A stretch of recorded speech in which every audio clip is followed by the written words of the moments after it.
नगर निगम के चुनाव और महापौर परिषद के गठन के बाद एमआईसी की पहली बैठक बुधवार को आयोजित की गई। महापौर जगत बहादुर सिंह की अध्यक्षता में आयोजित हुई इस बैठक में एमआईसी के सदस्य और अधिकारी मौजूद रहे। इस बैठक में एमआईसी ने करीब 150 प्रस्ताव पारित किए, जिनमें प्रमुख रूप से लीज प्रकरणों का निराकरण किया गया। वहीं दूसरी तरफ डोर टू डोर कचरा कलेक्शन करने का एसएल कंपनी का ठेका निरस्त कर दिया गया। अब इस प्रस्ताव के सदन में पारित होने के बाद नगर निगम डोर टू डोर कचरा कलेक्शन की व्यवस्था को पूरी तरह से अपने हाथ में लेगा। इसी के साथ साथ पुराने बस स्टैंड की जमीन पर गोल्ड क्लस्टर बनाने का प्रस्ताव भी पारित किया गया। वहीं सड़कों पर घूमने वाले आवारा गौवंश को संरक्षित करने का प्रस्ताव भी इस बैठक में पारित किया गया। इतना ही नहीं बल्कि एमआईसी की बैठक में इस बात पर भी मोहर लगा दी गई कि अब बड़ी संख्या में शहर में सड़कों और नालियों के निर्माण कार्य शुरू होंगे। आज एमआईसी की प्रथम बैठक हुई और उसमें महत्वपूर्ण लगभग 150 निर्णय लिए गए। उसमें लीज के बहुत सारे प्रकरण थे, बहुत समय से पेंडिंग थे, निराकृत किया, उसमें लोगों को लाभ हुआ। एसएल का जो ठेका डोर टू डोर कचरा कलेक्शन का था, उसमें बहुत अनियमितताएं थी, बहुत परेशानियां थी।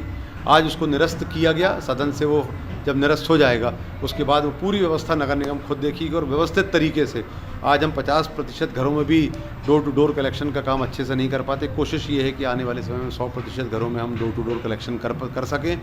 एक गोल्ड का क्लस्टर संभवतः ये जो हमारी बस स्टैंड की ज़मीन है इस पर बनाने का एक पीपीपी मोड पे एक आज प्रस्ताव पारित किया गया कि इस पर डीपीआर जल्दी तैयार की जाए। शहर में जो सूकरों को शहर से बाहर किया जाए। हमारे जो गौवंश हैं वो हमारे सड़कों पे होते हैं, उनके एक्सीडेंट होता है, उनको बहुत तकलीफ़ें जाती हैं और यातायात में भी बाधा उत्पन्न होती है। तो हमारे गौवंश संरक्षित करने के लिए भी आज तैयारी की गई। सूकर हमारे शहर से बाहर हो, एक भी शहर में ना हो, उसके लिए भी बहुत सारे काम आज हम लोगों ने किए हैं।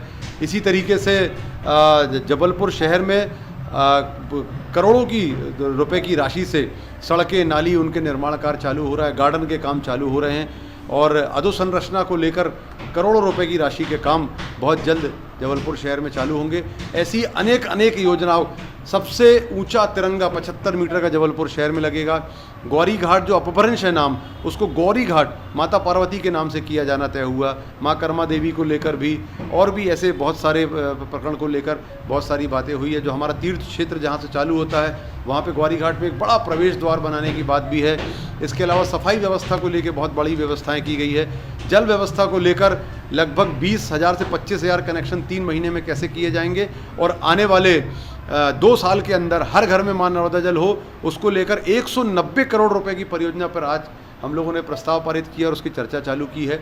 हम लोगों ने जो मां नर्मदा के गंदे नाले मिलने वाला प्रकरण था उसका आज प्रेजेंटेशन हुआ, उसमें बहुत सारी कार्रवाई आगे बढ़ चुकी है। 1 साल के अंदर हमको ये देखना है कि किसी भी हालत में एक भी बूंद गंदे नाले का पानी ना मिले, उस पर भी आज बहुत बड़ी चर्चा हुई। सफाई व्यवस्था, शहर की कीटनाशक, रोड व्यवस्था, ऐसी बहुत सारी बातों को लेकर, पार्षद की अनुशंसा पे काम वाले जो बातें हैं उनको लेकर, ऐसी बहुत सारी बातों को लेकर आज इतनी बड़ी मैराथन, इतनी सारी योजनाओं के साथ कभी भी एमआईसी में मुझे लगता है कि स्वीकृति प्रदान नहीं हुई जो आज शहर विकास के लिए की है। और आने वाले समय में जबलपुर शहर हमारा महानगर बनेगा, उसकी आज शुरुआत जबलपुर शहर में हो गई।